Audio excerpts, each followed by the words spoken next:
नमस्कार मित्रों, मैं हूं आचार्य अंकित नोटियाल। स्वागत है आपका हमारे YouTube चैनल धर्मशास्त्र में। जैसे कि आप जानते हैं कि हम इस चैनल के माध्यम से धर्म से संबंधित, पूजा पाठ से संबंधित, ज्योतिष शास्त्र से संबंधित जानकारियां लाते रहते हैं।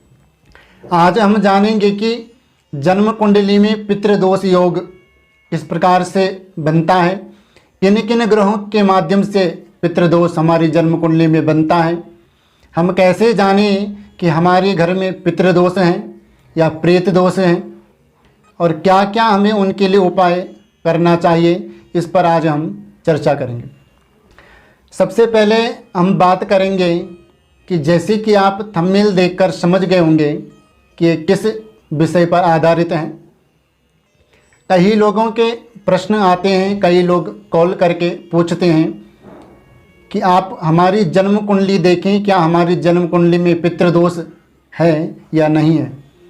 क्योंकि पितृदोष के कारण कई लोगों के घर में परेशानियां आती है। क्या क्या परेशानियां पितृदोष से आती है वो भी आपको बताया जाएगा।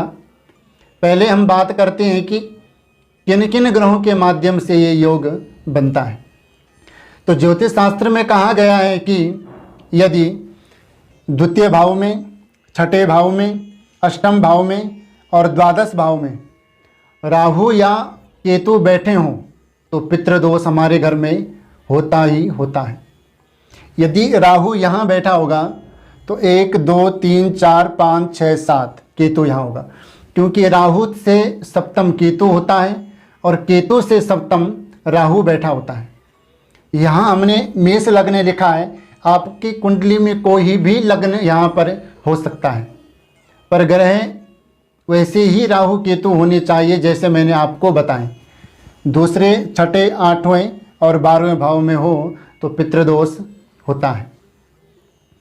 दूसरा कहा गया है कि यदि छठे भाव और अष्टम भाव में, छठे और 8वें में यदि बृहस्पति बैठा हो, दोनों भाव में से किसी भी भाव में यदि बृहस्पति बैठा हो तो हमारे घर में पितृदोष होता है। यदि सप्तम अष्टम भाव में शुक्र बैठा हो, अर्थात 7वें भाव में, 8वें भाव में यदि शुक्र बैठा हो तो पितृदोष होता है।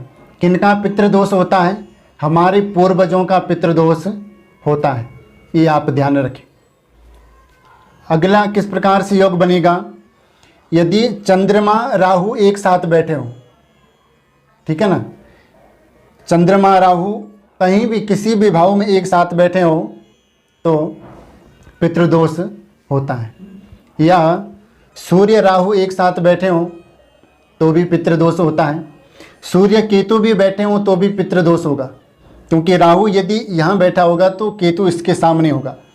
राहु या केतु में से कोई भी सूर्य के साथ बैठा हो तो भी हमारे घर में पितृदोष होता ही होता है। अगला किस प्रकार से बनेगा? यदि किसी भी भाव में, 12 भावों में से किसी भी भाव में सूर्य और चंद्रमा एक साथ बैठे हों तो भी पितृदोष योग बनता है हमारी जन्म कुंडली में। अगला योग किस प्रकार से बनेगा? ये योग जो है केवल वृष लग्न वालों की ही कुंडली में बनेगा। तो यहाँ पर हमने मेष लग्न लिखा है, जिसका वृष लग्न हो वही इस योग को अपनी जन्म कुंडली में देखें।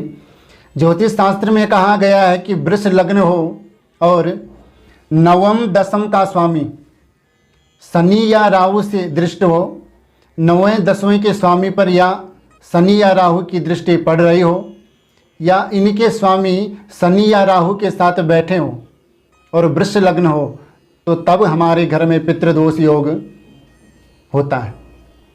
अगला योग है कि दशम स्थान में यदि राहु बैठा हो तो हमारे पूर्वजों का पितृदोष होता है। तो इस प्रकार से अनेकानेक प्रकार के कई योगों से आप कुंडली में देख सकते हैं कि पितृदोष है या नहीं है, और है तो कितने प्रतिशत हैं ये आप ग्रहों के अंशों से जान सकते हैं। कौन सा ग्रह किस अंश का है, पितृदोष बन रहा है तो राहु केतु कितने अंश का है, कौन सा ग्रह किस अंश का है, उसकी आयु क्या है, वो किस प्रकार का फल हमें देगा, ये सब आपको ज्ञान होना चाहिए। अब पितृदोष के कारण क्या क्या परेशानियां आती हैं। पितृदोष प्रेत दोष के कारण हमारे घर में संतान होने में समस्या पैदा होती है। हमारा घर, ज़मीन, हमारे घर में कोई पशु है, उनका दूध सही ढंग से न देना, उनका बीमार रहना, उनका मर जाना, या हमारे घर में कई साल हो जाए हमारे बहुओं के उनकी संतान ना होना, तब कई लोग क्या करते हैं कि तांत्रिक भक्तों के पास जाते हैं, तो बताते हैं कि आपके घर में पितृदोष है, आपके देवताओं को किसी ने बांध दिया है, या आपकी बहू पर छाया हो रखी है, भूत लगा हुआ है। तो ये प्रेत दोष के कारण होता है, और देवताओं को बांध दिया, ये पितृदोष। तो ऐसे में हमें क्या उपाय करना चाहिए, क्योंकि बहुत सारे लोग हैं जो अपने पितरों की मुक्ति के लिए उनका पिंडदान बिल्कुल भी नहीं करते हैं। तो ऐसे ही लोगों के यहाँ पितृदोष प्रेत दोष ज़्यादा होता है। यदि हमारे घर में किसी पूर्वजों का पितृदोष है जिनका हमें पता नहीं है कि किनका दोष है, तो उसके लिए हमें त्रिपिंडी करवानी चाहिए। किसी विद्वान ब्राह्मण से कराएं जिसको पितृकर्म की अच्छी जानकारी हो, क्योंकि पितृकर्म एक ऐसा कर्म है उसमें यदि एक पिंड भी टेढ़ा बन गया तो वो भी बड़ी समस्या है। पुराना पितृदोष है तो उसके लिए आप त्रिपिंडी करवा सकते हैं। यदि आपके घर में पितृदोष है, आपको पता है कि हमारे घर में किसकी अकाल मृत्यु हुई, तो उसके लिए आप नारायण बलि कराएं। नारायण बलि एक ही व्यक्ति के निमित्त होती है। यदि आपके घर में किसी की अकाल मृत्यु नहीं हुई है, आपके घर में पितृदोष है, तो आप अपने पितरों के निमित्त पितृ गायत्री अपने घर में करवाएं, या आप श्रीमद् भागवत महापुराण अपने घर में करवा सकते हैं। यदि आप साप्ताहिक कथा अपने घर में नहीं करा सकते, बड़ा सा टेंट लगा करके इतनी व्यवस्था आपके नहीं है, तो आप एक ब्राह्मण को बुला करके अपने घर में 7 दिन तक श्रीमद् भागवत महापुराण का जो मूल पाठ है वो अपने पितरों के निमित्त करा सकते हैं। या विष्णु सहस्त्र नाम श्रीमद् भगवद गीता का पाठ भी आप अपने घर में करवा सकते हैं। इससे हमारे पितरों को मुक्ति ज़रूर मिलेगी। कई लोग क्या करते हैं कि अपने पितरों के निमित्त मंदिर में अनुष्ठान करवा देते हैं। अनुष्ठान पूजा पाठ जो भी है वो हमें अपने घर में ही करवाना चाहिए, क्योंकि दोष हमारे घर में होता है। जब आप अपने घर में अपने हाथों से पूजा पाठ करोगे, ब्राह्मणों की सेवा करोगे, ब्राह्मण आपके घर में रहेंगे, मंत्रों का उच्चारण करेंगे, जाप करेंगे, पाठ करेंगे, तो आपके घर का वातावरण भी शुद्ध होगा और आपके हाथों से उनकी सेवा भी होगी। तब जाके आपको भी पुण्य का फल मिलेगा और आपके पितरों को भी मोक्ष की प्राप्ति होगी। तब आपके घर का जो दोष है तब वो दूर होगा। नहीं तो और भी यदि आपके घर में किसी की तबीयत खराब हो, कोई डॉक्टरी प्रॉब्लम हो, तो दवाई बिल्कुल भी काम नहीं करेगी, और जहाँ भी आप पुछाने के लिए जाओगे वहीं आपके घर का पितृदोष निकलेगा। इसलिए आप पहले अपने घर के दोषों का निवारण करें। आपकी जन्म कुंडली में जो दोष हैं उनका निवारण करें, तो फिर आपके घर में कोई समस्या नहीं रहेगी। कई लोगों के प्रश्न होते हैं कि हम तो बहुत पूजा पाठ करते हैं, भगवान को मानते हैं, सबकी पूजा पाठ करते हैं, फिर भी हम परेशान क्यों रहते हैं। तो जो हमारे घर में पितृदोष प्रेत दोष होता है, हमारी जन्म कुंडली के जो दोष होते हैं उनका निवारण करने के बाद भी जो परेशानी रहती है वो हमारे पहले के कर्मों का फल है। कर्मों का फल जो है वो हर किसी को भुगतना ही पड़ता है।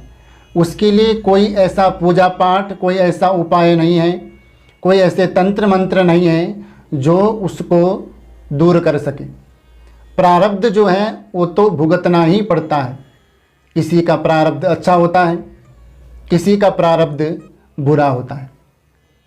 इसलिए पूजा पाठ करते रहना चाहिए। पूजा पाठ से हमें भी शक्ति प्राप्त होती है, हमारे पुण्य उससे बढ़ते हैं। इसलिए अपने पितरों के निमित्त आप ज़रूर उनके उद्धार के लिए कुछ ना कुछ ज़रूर कराएं। मैं हर बार यही कहता हूँ कि जिससे भी आप करवाएं वो ब्राह्मण विद्वान होना चाहिए, ब्राह्मण व्यसनी ना हो, ब्राह्मण गुटखा, सिगरेट, तंबाकू, मदिरापान, मांस मीट इत्यादि का सेवन बिल्कुल ना करता हो। ऐसे ब्राह्मण से ही कर्म करवाना चाहिए।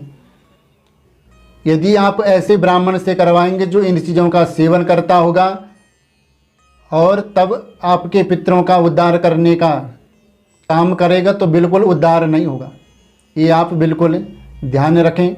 अच्छे से अपने पितरों की मोक्ष के लिए पिंडदान, पितृतर्पण जरूर कराना चाहिए। तो जिस प्रकार से मैंने आपको पितृदोष योग आपकी जन्म कुंडली में बताया, आप देख सकते हैं। उपाय क्या क्या करने हैं वो भी आप ज़रूर करें। आज के लिए इतना ही। हमें विश्वास है कि हमारे द्वारा दी गई जानकारी आपको ज़रूर पसंद आई होगी। हमारे द्वारा दी गई जानकारी आपको पसंद आए, हमारे चैनल को सब्सक्राइब करें, लाइक करें, वीडियो को ज़्यादा से ज़्यादा शेयर करें ताकि ये जानकारी सभी तक पहुंच सकें। कमेंट करके ज़रूर बताएं ये जानकारी आपको कैसी लगी। मिलते हैं एक नए वीडियो के साथ, तब तक के लिए जय जय श्री राधे।